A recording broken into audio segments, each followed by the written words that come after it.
Our platform is completely decentralized. Nobody controls anything. It's on chain. So there's no middle layer, there's no bank. It's between the event organizer, the senior, and the person who's buying to go to see that event.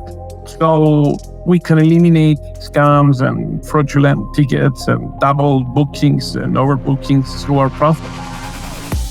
Welcome to InFi, the future of finance. Hey everybody, welcome back to the InFi podcast. Today I'm going to be speaking with Evis Zenios, who is the new Interim CEO of DaffiOne. He's been a blockchain enthusiast since 2011, and he's participated in numerous projects that reflect his belief in the transformative potential of decentralized technologies. Evis holds a degree in blockchain from Unique Blockchain Program and a Bachelor of Engineering in Manufacturing Engineering from Boston University. And in the episode, folks, in the beginning, just let him spell out his own background a little bit more just to see where he's coming from. We've here at Infineo had Evis on, I think, 2 previous of our Twitter/X spaces. And he's just a very interesting, articulate guest. And we just thought it'd be good to have him over here on the podcast. Let me just mention as a standard disclaimer with all these things, I am going to ask him to talk about his company and the self-custodying solutions that they're working on. Obviously, this is not a formal endorsement from us about their particular products, but it just is good fodder for the conversation to bring in business developers and ask them what are they working on right now. So without further ado, here is my conversation with Evis Zenios.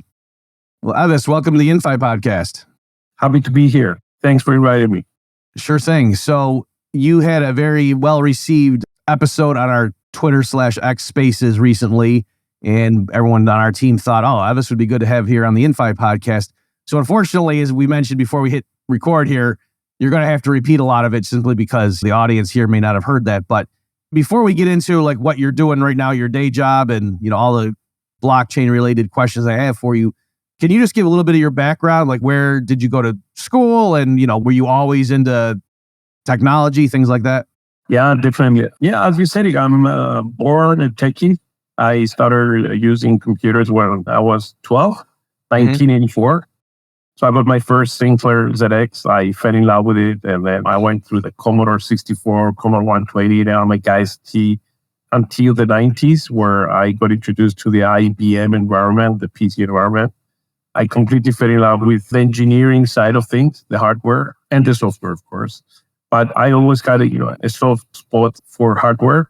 I met amazing people throughout my career in software development. So I was very privileged and I was very happy to work with all these people.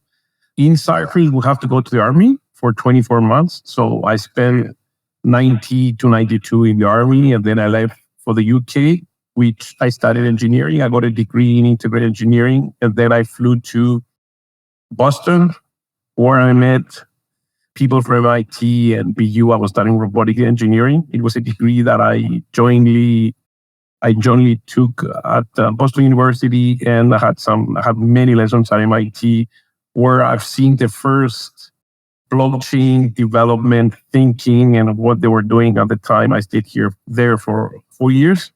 So I finished in 1997, and I came back to Cyprus to work for my family business, which I stayed for a couple of months as technology was driving me to creating a company in hardware, which I created a company to service corporate structures and businesses until 2012, which I sold it. I merged with one of the largest companies in Cyprus. We created a countrywide institution where we supported retail, online, and business companies in computers, hardware and software, alliance with IBM, with Oracle, Microsoft, and all the leading developers, leading American companies.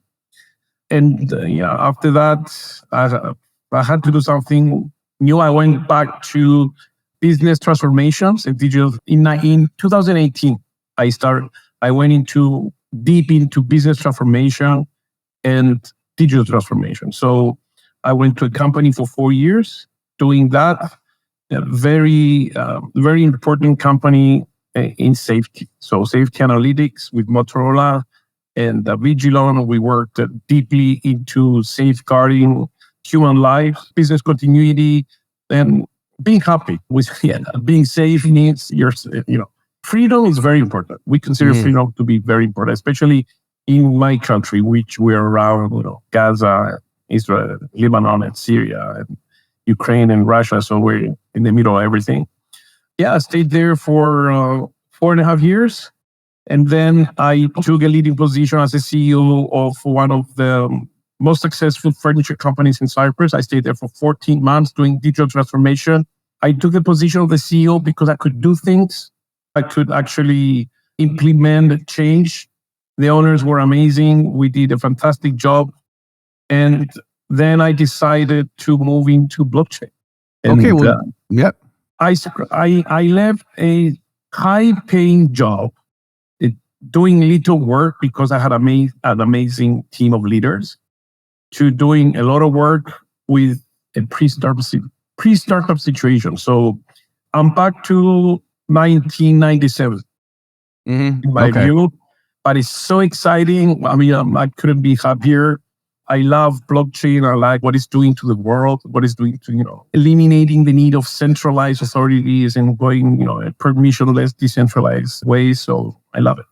Well, that's great. Yeah, just to respond to a few of those points. Yeah, when I lived in Nashville, Tennessee, I met this guy. Like, our kids went to the same school, and his job was doing disaster planning for companies, for businesses. And it was just, once he started going through it, I was like, oh yeah, but it never occurred to me that, you got a mid-level business with 80 employees and there's flooding or something. And what if the cell phones are down? Like, you got to be able to get in touch with your team, and everyone has to know, well, what do we do in a situation like this? Anyway, so yeah, I was like, oh, okay, yeah. You don't want to be figuring that out once the flood hits. Yeah. Yeah, you want to be proactive. In anything you do, you have to be proactive. Yeah. As far as Cyprus, this reminds me, I think we may have talked about this before, that in the sort of hyper-vigilant financial people in the United States, we would always, once it happened, point to Cyprus and the bank situation that occurred several years ago there as a warning. And this is why you got to diversify and make sure you have your assets spread around, because the bank might just not work for a week. I have an article in 2011 saying that the banks are insolvent and people should take their money off. Everybody attacked me, saying that, I was the voice of doom. But at the end of the day, they lost everything. They lost the deposits, shares, convertible bonds issued by, it was a mess. It wasn't total. It was a very, I don't believe that money brings happiness, but without money, you're sad. So yeah. It's necessary but insufficient condition. It was a robbery. They stole everybody's money without asking. They just pressed the delete button on the keyboard and said bye. Say bye-bye to your, say goodbye to your hard-earned money for the past 20, 30 years, A very sad situation. We don't need to get too sidetracked, but just since we're all talking about it here, and in case some listeners vaguely know what we mean, but they don't, do you mind just taking just a few minutes just to kind of give the big pictures as to what actually happened? Yeah, definitely. In March 2013, our president and our finance minister, they went to the Eurogroup, where they were doing ECOFIN, the economic financial body of the European Union, where we were completely insolvent. We didn't have money to support our loans. So as part of the European Union, they decided to shave 6.6% up to 20,000 euros, at 9.9% up to 120,000 euros, and then I think 15-20% above that. But our parliament, they voted bravely no. They said, we're not going to do it. So they just shaved 100% of everything. And they just left 100,000 per account for the depositor. So around 30 billion euro were completely vanished. I mean, they were not in the bank. So the banks were insolvent. They had no money. The government had no money. I mean, let's not get into why they did so, but they didn't have the money. Right. Actual money. There was nothing. So yeah, it was a disaster. Okay, so just people understand, you're saying anybody who had above 100,000 euros on deposit in the checking, that was just gone. So the average, they did it so that there wouldn't be banking system. The two largest banks that they control over 85%. So that's another bad thing. They left some banks out. Okay. For reasons which, again, but they took 85% of the deposits were vanished. Wow. Okay.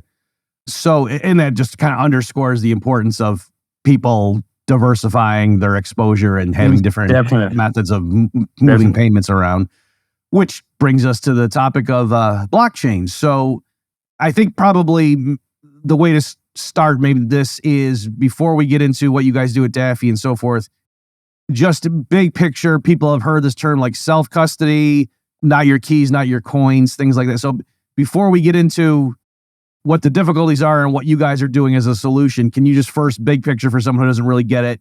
They kind of know what Bitcoin is vaguely. What's the difference between self-custody and using some other service?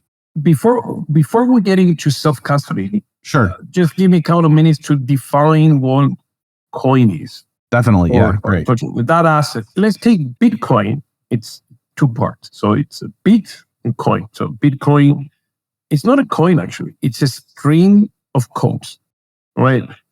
And that resides on chain. It's inside the blockchain network. That asset, somebody needs to own it. So it can be either an exchange, right? It could be a fund, or you could self-custody, meaning that you get the full responsibility of owning the coins, which is, again, a string of code, in your wallet. It could be, and we're going to analyze them later, are they cold or hot wallet or something else.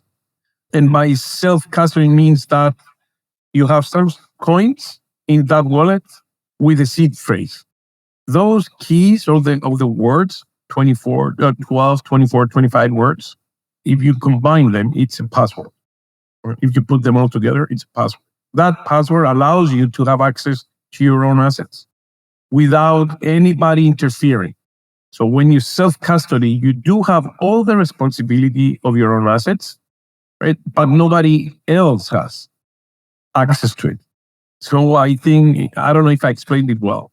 Yeah, let me just say one last thing. So in here, what you're talking about is not so much like the legal, right, but just like, we're tempted to say physically control, but it's not actually, that's vague as well. It's not really a physical coin that is somewhere. But, right, like the way people understand blockchain, that only the person with the right information has the ability to communicate to the network. I am the one who's rightfully in charge of these Satoshis, which are fractions of a Bitcoin, and they can move them around.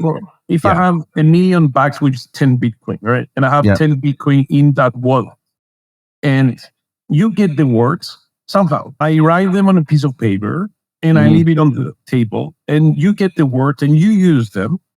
You get the coins. You could transfer them to your own wallet. So it's who has the words or the keys owns those assets.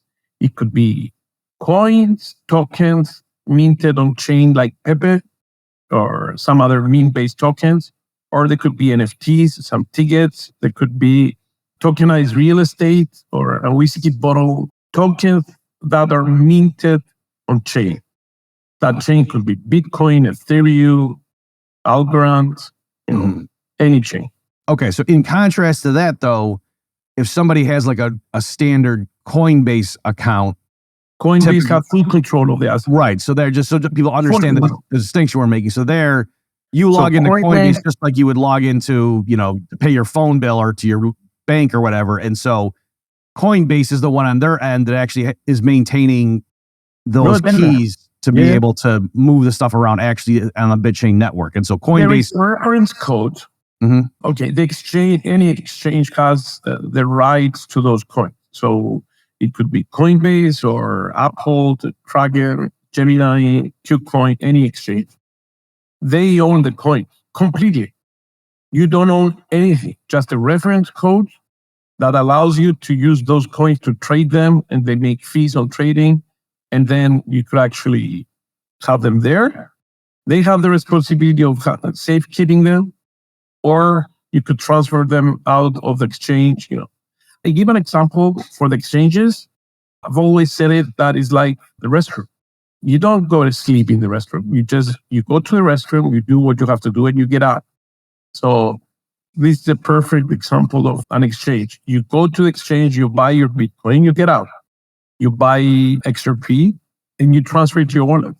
You buy any asset, you transfer it out. even if the United States FBI department wants to sell their Bitcoin now, they will have to go to Coinbase and sell them. They cannot sell them otherwise. So you need exchanges, but to do exactly what the name dictates, exchange. As opposed to exchange and hold on for me. Don't do that. Right. Okay. There are many examples like FTX, like Celsius, like Empty Jobs. We have so many examples of failed exchanges that we don't need to repeat. They're there. It happened last year. Right. So just so people can understand them. Well, if it's so obvious, then why do people use those exchanges? Because of the convenience. Like if you forget how to log into your Coinbase account, you can just email them and say, "I forgot my password," and they can do, just Definitely. Like if you forget how to log into your bank checking account online. Yeah. It's not that your money's gone. Especially the past couple of years and the past couple of months that we see more adoption, they became very friendly. And there's some exchanges that they're trying to guarantee all the assets that they're stored there with 110% of keeping, they keep, let's say, 10 Bitcoin, and they have 10 Bitcoin to support that. Unlike the banks that they fail to support. Right. So what I always ask them, and they're failing to give me an answer, is, all right, I understand I have 10 Bitcoin, right? And you support that with even 120%. What about your liabilities? We don't know the liability. They share what they support, 100, they famously, market the year, they have campaigns saying we'll have 110% of your assets, but we don't know the liabilities. They might be owning more. That's my concern. And nobody's answering that. And the regulation is not there to support to say, hello, so Coinbase, tell me what you have, 10 Bitcoin. How much Bitcoin do you own? 12. So perfect. Okay, so what do you own? Did you buy those 12 and you owe the money? So so it's not real net assets, maybe their liabilities. So because we don't know, at this moment, I don't really trust it. I use exchanges every single day. I think in the States, you have up to 75,000 guarantee, especially the regulated ones, like Coinbase and I think, Kraken and Uphold and Gemini. They do have some sort of insurance. Okay. I don't know off the top of my head what the numbers are, but okay. What is the standard number? Is it 250,000 now? For a bank checking account, yes. Yeah. Yeah, they bumped that up at the 2008 crisis. Yeah. It could be 100. It could be 100,000. All right. So thanks for that particular, just for beginners to understand that distinction, or even old timers just to have it reaffirmed. So then how does Daffy come onto the scene? What are you guys doing that's unique? Yeah. A couple of months ago, September, October, Mark called me. He told me, Evis, I need help to commercialize what I've been building for the past 5 years. He was developing a unique solution that does not need any middleman to transact, like a bank or a broker or MasterCard or Visa, as a payment processor. So the team has developed 4 solutions, a completely decentralized wallet that's unique in every sense. We could get into a little bit more details later. A payment solution that merchants can use so people could give their money without going through the bank and shaving off 4, 5, 6% and keeping the money, let's say Friday until Monday, the bank keeps the funds. So you lose access to your funds for 3, 4 days. And which are the more, if you're in tourism or you own a supermarket or hypermarket, the busiest days, and hotels and traveling and institutions that work over the weekend. So a payroll system, it's again based on the decentralized structure where you could stream payroll into wallets that your employees have. So it has to do with HR also. It's very motivating and incentivizing your people that you work 8 hours a day, you get your money every hour.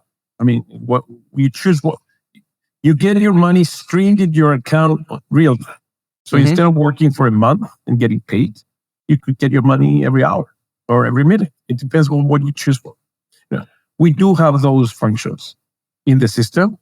And finally, something that we really enjoy developing is a ticketing system where you don't need a central platform like Ticketmaster and some of the platform. You do have Ticketmaster in the States, isn't it? Yes. Yes. Okay, all right. So Ticketmaster or some other platform which gets 20, 25, 30% of the proceeds. It's insane numbers. Of course, because they do us coming very strong, they're reducing the fees, which is a good thing. I mean, we want them to reduce the fees so artists can enjoy more, especially young artists that they're trying to make it and nothing gets into the pocket. Finally, they have a concert and they pay more to do the concert. Right. Still getting some money, I'm not saying, to be millionaires in a year, but at least give them some money. They try their perform. They're doing all the act. So yeah, it's 4 solutions, and of course, tokenization of assets and DEX and promos and things that are happening in the wallet, which makes it an ecosystem of decentralized solutions. Okay, great. Is there? I think maybe I heard you in a previous conversation explaining like some of the drawbacks of before you guys are on the scene here, like existing self-custody solutions. Did I hear that right? Yeah. Drawback if you self-custody. Right. That what you guys are doing to make self-custodying better. Self-custody means that you have custody, yourself has custody of your assets. So you are also responsible. So it's a big transformation going from a legacy system that, that if you have a bank, open bank account or open banking or even neobanks like Revolut and Wise. When you lose your password, you lose your passcode, you lose even your username, you could contact a central authority. They will give it to you with your ID, with your because you've been KYC, etc. So here, having your assets yourself, you have complete control and responsibility. So you need to trust what you do. You need to trust yourself that you will keep everything safe. Write your seed phrases, put them in a safe, laminate them. It's not easy. We're trying to make it easier. All right. It's not the end of, it's not something extremely complicated, but it's a transition from legacy to innovative solutions that give you access to your assets. This is brilliant. You have access to your assets, and nobody else has. Meaning they don't control what you do with it.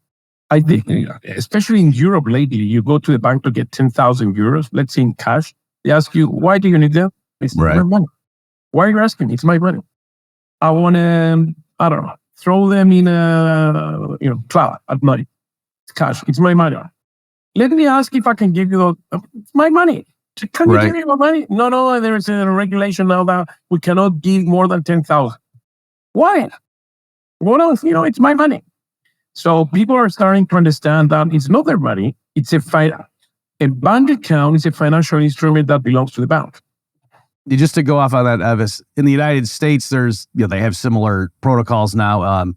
There was a guy I know that he was putting on a conference like for financial speakers coming in and whatever. So it's kind of ironic that he talked about the anecdote at the conference where he just wanted to get some cash to be able to give the speakers, like just kind of some walking around money when they got there. And so he was withdrawing a decent amount, it wasn't like $200,000, but it was a decent amount of cash. And yeah, it took several hours. The bank manager interviewed him. They were like texting his lawyer and all that, you know what I mean? And it was just, and like you say, it was his money. They didn't think he was an imposter. They knew who he was. He brought ID with him, like several, his passport and driver's license. And yet, just to get his money, it was very difficult. The other thing too, Evis, is if you withdraw too much cash, the bank has to file a report with the government. I don't remember which branch. And then if you, knowing that they're going to do that, if you deliberately withdraw a little bit less than that threshold, you can also be breaking the law because of that. I forget what the term they use, but so it's your money. They don't have to show you're doing anything criminal. It's just if you deliberately don't trigger what you believe to be the threshold by which they would automatically report you for taking out your own money, that itself can be criminal. It's just amazing. Let's say I have $54 million. I want to buy an apartment in New York. billionaires having. I just want to transfer the money. They're my money. I mean, try to buy a yacht, $750,000. They will ask 120 questions. Where did you find them? Did you pay tax on it? You need to pay capital gains tax on that. And then I'm not going to the receiver that they will have to do 100 filings. We solved these, we did. So it's bad for business. I don't think it's eliminating crime. Criminals will always find ways to transact. Correct? Yep. So are you, I don't know if it's like a trade secret, are you allowed to just say some of the things you're doing to make it easier for self-custody? Definitely.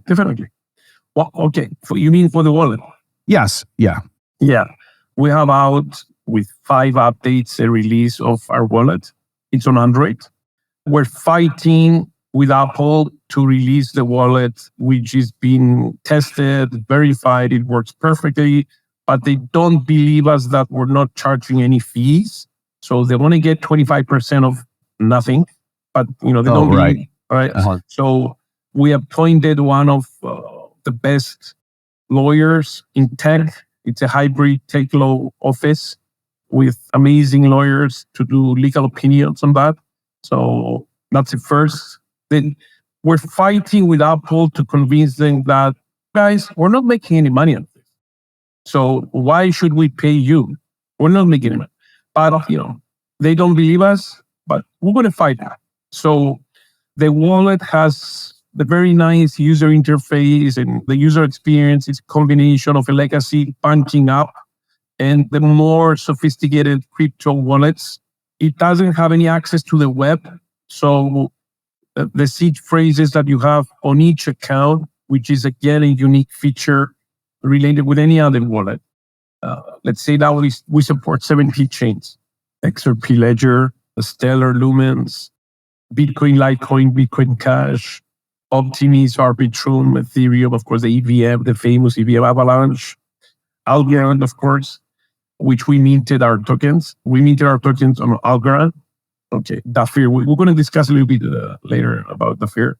So each chain in the wallet has its own seed phrase.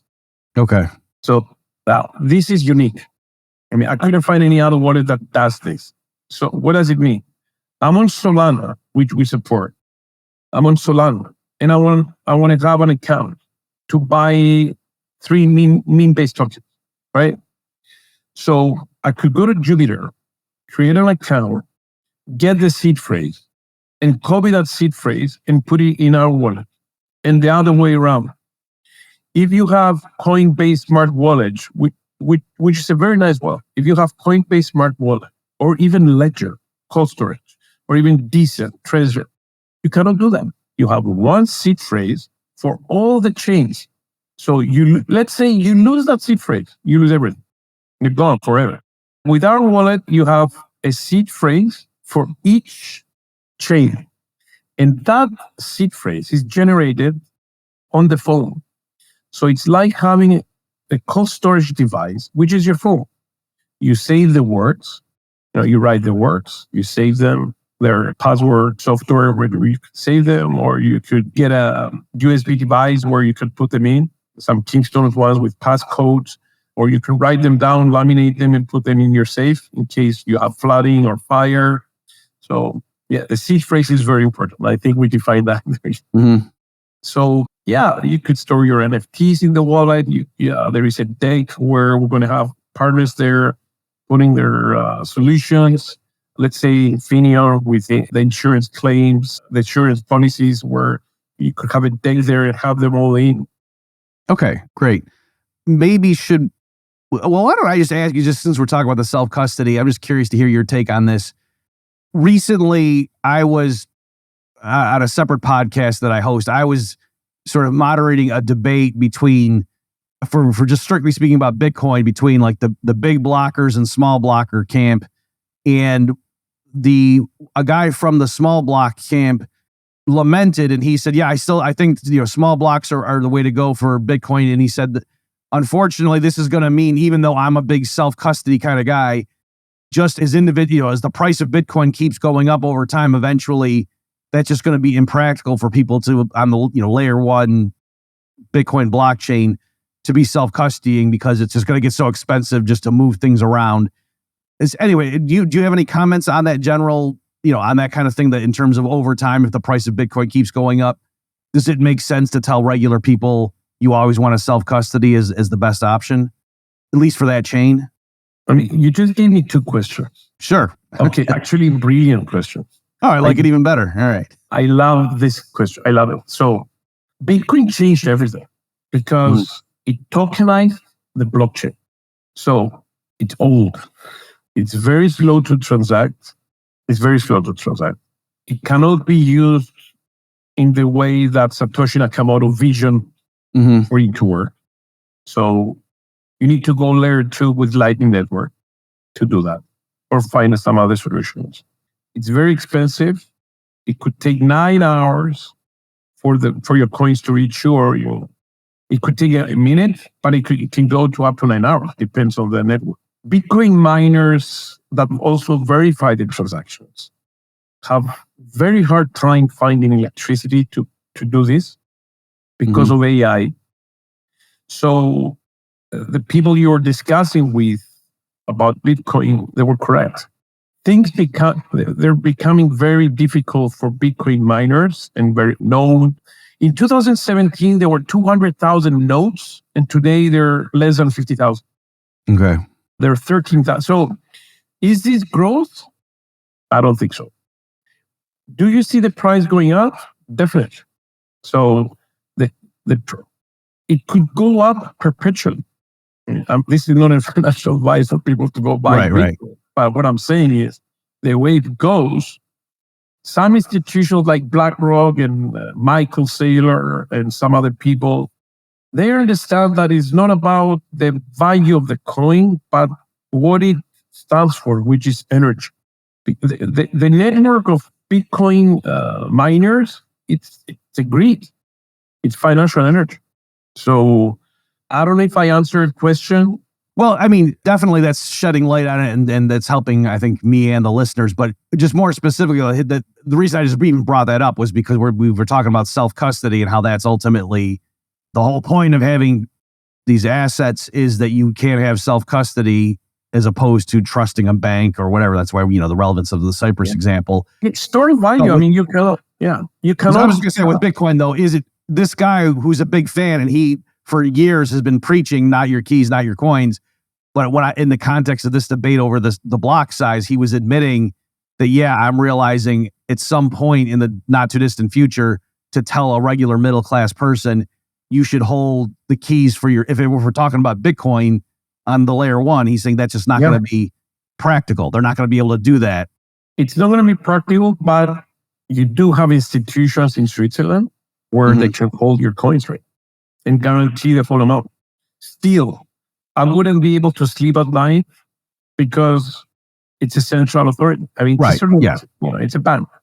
I mean, Julius Baer has cold storage custody of coins. They do Bitcoin, Ethereum, Algorand, Link, Stellar, XLM, and XRP, and some other coins for handling, your family wealth. But it could be a solution. So they have like you have your dollars, your euro, your gold, you could have it there. They do that for you. And these are institutions that they're being solvent for 300 years, 400 years. So I mean, they've been around. Yeah.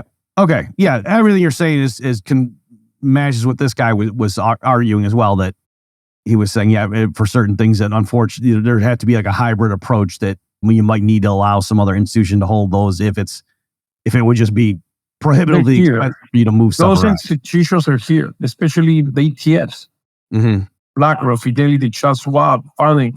They buy Bitcoin, they sell you ETFs. You don't own anything, but you own the ETF. Right. You cannot lose the ETF. So it's in a way, you own Bitcoin without owning Bitcoin. I mean, that's the crazy part of things. Yeah. And this is what I was saying, 2014, 15, saying that at some day, Bitcoin will end up in central banks and fund managers, and nobody will be able to hold Bitcoin. going to be, 1.3 million. I mean, it's going to be a huge flow. I mean, you won't be able to hold it. Okay. Yeah. Since you just brought it up, do you mind commenting? Do you have any thoughts? So here in the US, like Michael Saylor, who you mentioned, like he's been now talking about this idea of the US government ought to have a strategic Bitcoin reserve. And he even just recently said the US government should sell off its gold reserves and just use the money raised, the dollars raised to buy Bitcoin. It doesn't cost the taxpayer. Do you have any thoughts? I do. I like Michael, right? So he's been vocal. The first time I've seen Michael was 2012, 2011. He was talking about Apple and how the iPhone is changing everything. And it's, it's a luxury statement. And I really like his take on things. So I think today, and if I see him, I would tell him, he's a little bit off, meaning that he's overselling this. He's over marketing it. I mean, of course, the United States should not sell their gold. They could have legal tender as Bitcoin. They could have some in reserves, but not sell the gold. I mean, you have to keep it balanced. You need to have all sorts of assets. So I don't think by holding Bitcoin, the United States will solve. I mean, first of all, I don't think the United States has any issues regarding money. I mean, that's my take. I don't know. I might be completely off, but from my understanding, the assets are weighing more than the debt, right? There is a big debt, 35, 40 trillion. But considering what the United States is, I think it's tiny. It's very small.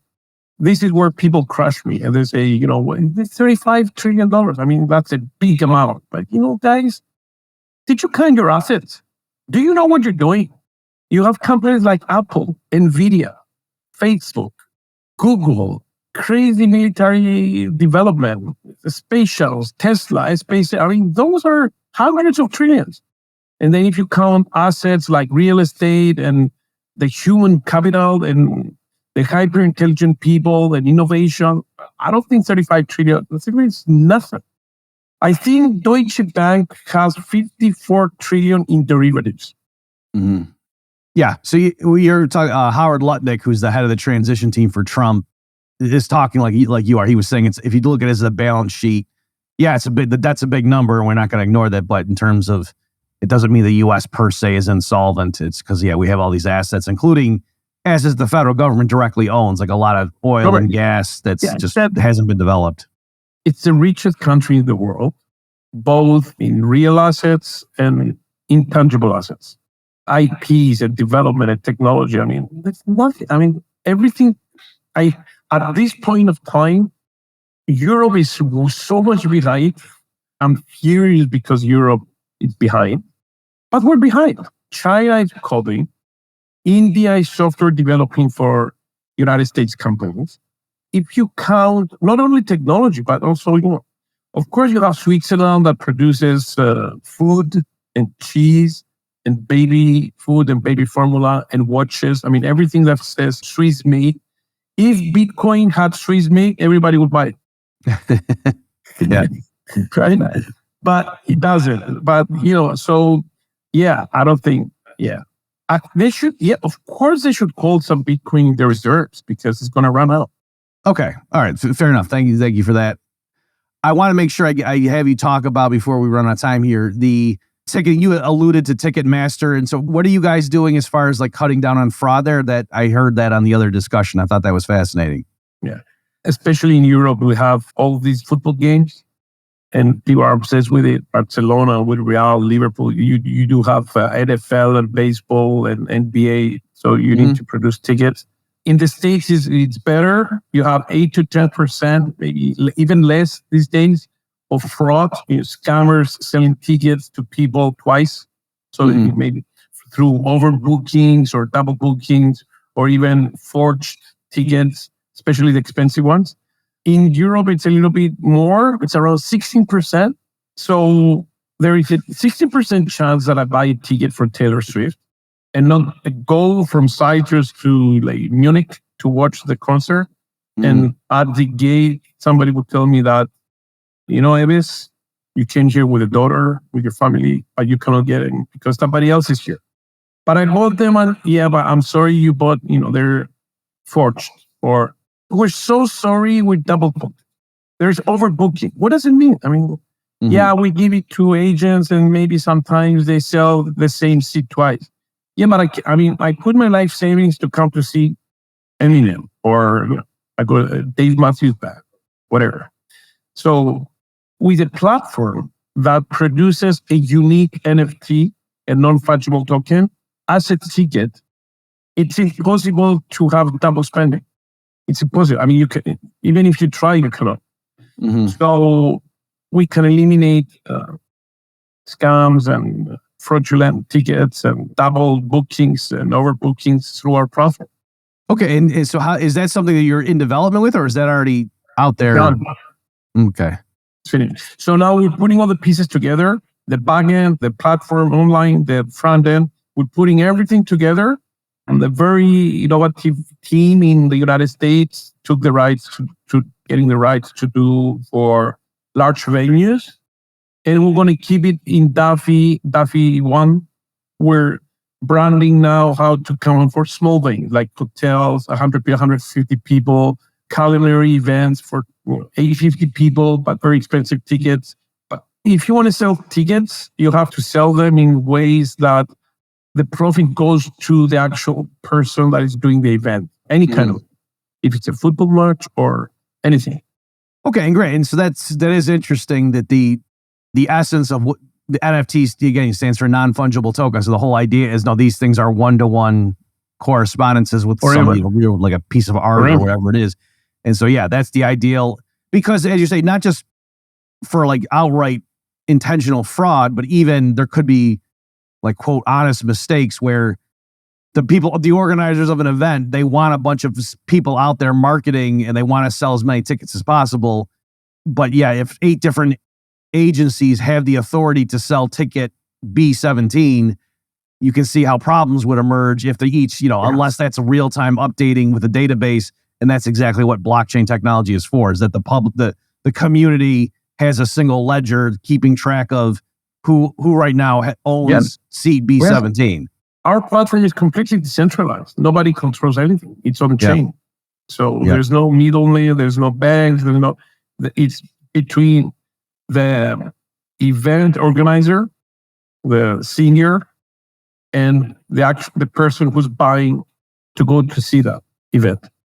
Okay, well, so this is just part of the just business model. So how does that work though? So there's a band, they want to perform at some venue. So how do you interact with the band, or you interact with the venue owner? It depends how the artist wants to deal with it. There is a group of people in the United States called Artists for Artists. So they do their own events. But sometimes you need somebody to manage the event. So they go to event organizers. So those people will use our platform to do their event. But it's not going to be like Eventbrite or some other platform like Rocket that you go when you create your event, et cetera, et cetera. We'll provide the platform to them. It's going to be, they're going to be using it. Right. Okay, well, as we wind down this discussion here, obviously, can you just give us your thoughts about the future? So here in the United States, people in the blockchain financial sector were very relieved that Trump won the election, that, not that he's perfect by any stretch, but that his administration is going to be a lot more friendly than how the Biden administration had been in practice, and what people assumed would be a continuation of that if Kamala Harris had won. So here, people are very optimistic about the near-term future, at least in building and getting some regulatory certainty. I'm just wondering your thoughts from a more global perspective. Can you just share what you see over the next 5 years? Over the next 5 years? Well, however you want to answer the question. Right. I'll tell you an example. Right. I'll go a little bit in the past. A couple of months before Gary Gensler was appointed as the chairman, it was announced. We were cheering like we're cheering today because he was blockchain friendly. He was doing speeches at MIT about Algorand and how Silvio Micali is changing everything. We were so happy. And then Biden came into power. He was appointed. And next day he sued XRP, Ripple, and Brad Garlinghouse and the team. The next day. I mean, we're talking about next stage. It was the largest. So they fought it. Brad and his team, Ripple, they fought the SEC and won. Right. So now we're in a situation where there is extreme euphoria. There's optimism. Pro-crypto people are going everywhere. I think we need to have clarity in what's going on, and we have to wait to see how it's going to be developed. Because I don't think they do, the Senate or Congress, they do understand what a blockchain is or what a coin is, or why the coin exists. When they start understanding things, they will not be so optimistic because they will not like the fact that they're giving the power to the people. So even though I am perpetually optimistic, I'm very optimistic. It's a long-term bull run. I don't see bear market, bull market, it's a long-term bull run. Technologies that have substance, they're innovators, their teams, the chains, they have finality of transactions, they have post-quantum security, they're cheap to transact, they're fast, they make sense technologically wise, will prevail. So if I could travel 5 years from now, I would say that we will still have Bitcoin, we will have Ethereum, unless there is a disastrous event or solar event or something like that. 5, 10 layer one solutions that they will lead the way, even less, and meme-based tokens, which they're not going away by any means. I think they have more value and utility than actual layer one solutions and their coins. So meme-based tokens are based on community. And we all know the power of community. And what does the New York Mets, that you have a team there? Yep. That they just booked a deal with somebody for 10 years for $700 million, something? I don't know about this particular. I know what the Mets are. I don't know the deal you're talking about. Okay, so it's the most expensive deal for a player in the history of the sport. So, yeah, what I'm saying is communities are they bring so much value. Tokens like Pepe or Doge, which they have their own blockchain, and Shiba Inu, they have their own blockchain, Floki, and some other coins. I think 99% of the existing coins and tokens will go to zero. They will vanish from Earth. You will not see them again. Okay. But the ones that remain, you think are going to be very vibrant? Very vibrant. The value will go up. Which we need to define the value. I mean, what is the value of one XRP and why does it exist? So it's a very complicated subject, which that's why I think it's going to take time for the Senate and to regulate this thing. It's going to be very hard. Yeah, that's just to piggyback on that. I do think people need to realize that if like stable coins come to be viewed more as like a checking account for if it's a US dollar based stable coin, then presumably regulators at some point are going to say, all right, well then we need to regulate them. You know what I mean? Like I think that's going to be hard to put a firewall against that if as more people do it. Right. So they just aren't USDT in Europe. USDT from Europe is gone. You can only use USDC. So they can mess around with things. I think they will over-regulate stuff until the regulation, it's in a place where it can safeguard the assets for the people that they have them. Right. Self-custody is the way to go. Yeah, we start and end with self-custody in this discussion. So very good. Okay, well, look at the clock here. I think that's a great place to wrap up. Folks, my guest has been Evis Zenios. Evis, thanks for your time and your insights. It was a real pleasure.